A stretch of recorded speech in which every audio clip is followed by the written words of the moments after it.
So yeah, I found two really cool YouTube channels that I think everyone should check it out. One's called Path to Uhuru, and the other is called Path to Uhuru. I think it's Path to Uhuru.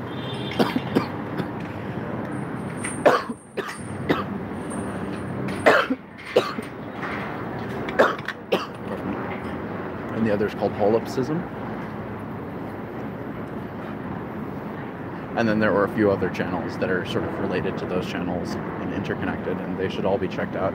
And yeah, and I was listening to this one really nice interview about that was sort of a step-by-step walkthrough of how to negotiate to get your own property. It was just like an introductory video, but it was about getting your own property in Ghana, and about how to go about building a house and dealing with some of the basic infrastructure things about moving to Ghana. So this is a repatriation thing. And then so I was thinking that around the time when I had first had my interest peaked in making Aliyah, I noticed that there weren't a lot of great channels. Like, there were some websites, but they're all called kind of old and boomerish. But there aren't. Yes, hello, Mr. Rendell. Good to see you too. I noticed that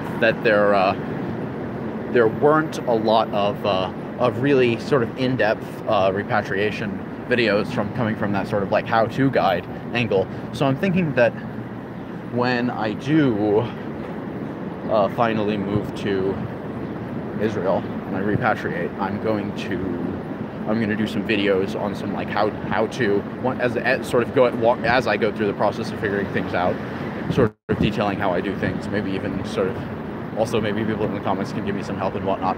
And I mean, there are resources, don't get me wrong, but it's just like, when you're dealing with and I mean, obviously there's a difference between like Ghana, or let alone or Liberia even, of course, but like there's obviously a difference between like Ghana and Israel in terms of like the type of developing country.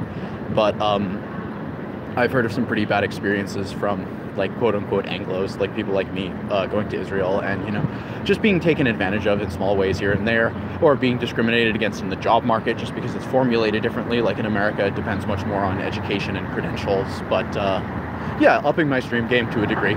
Also making more informative videos, because it's like, this is just a good opportunity for me to do it. And just some interesting videos, kind of like if anyone knows Corey Gilchrist or Ask Israelis. It's like maybe some videos kind of along those lines. Because I was just watching this channel Path to Uhuru, and I've known about the channel for a while, but the thing is I never really paid much attention to it because, well, I don't know. I didn't assume that a channel that was that large would have such like a positive message and be talking about like repatriation and like stuff like that. And so I was just really amazed when I found the channel. Yeah, it's really cool. I recommend everyone go check it out. Super interesting stuff.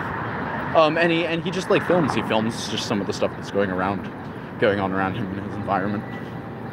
Some of the interesting stuff he sees. Like he made a miniature documentary on voodoo, and it's like, he doesn't have any technology that I don't. I've got a very nice Canon Vixia handheld camera, and I mean, my computer's on its last legs, but in some way, in one way or another, I'm gonna get my new camera. Or I'm gonna get a new computer, and I'll be able to edit the footage from that camera, even if I don't edit it. Yeah, I could do some basic just filming around, showing people what's up, just sort of man on the street perspective in Israel. Also, I mean, there's the whole Baghdad thing, and that's really interesting. I'm definitely looking to try and go to Baghdad sometime soon, because I know that it's getting easier and easier for Jews to repatriate there as well. Is Luke Ford being a mentor at all? Mentor? Not quite. He certainly has some advice. I don't really correspond with him particularly closely. See, the thing is, I've been watching Luke Ford for a very long time, but I've only been in contact with him for about for a very short period. So, and I don't talk to him much. He's a fairly busy man. He works and whatnot. But yeah, I mean, in some ways, I perhaps that is the case. In some ways, I'm a mentor to Luke Ford. I mean, we all have things to teach one another. Luke Ford is obviously older and wiser than I am. He's been on the earth far longer than I have been. However, I don't know. I don't know. I think that he's enthralled with the material world. I'm not sure if that ever leads in a good direction, because when I was enthralled by the material world, and I still am to a degree, but when I was really, really enthralled and engrossed in the material world, and I mean, I'm sure Luke knows this, you know, I made some regrettable decisions. You know, I did things that I behaved hedonistically, I behaved immorally, amorally. So I think that, you know, whatever it is, could be like pleasure, could be like status, it could be like control, power. It's just sort of like avarice from a material sense, in a material sense. Whatever it is, you know, do you well.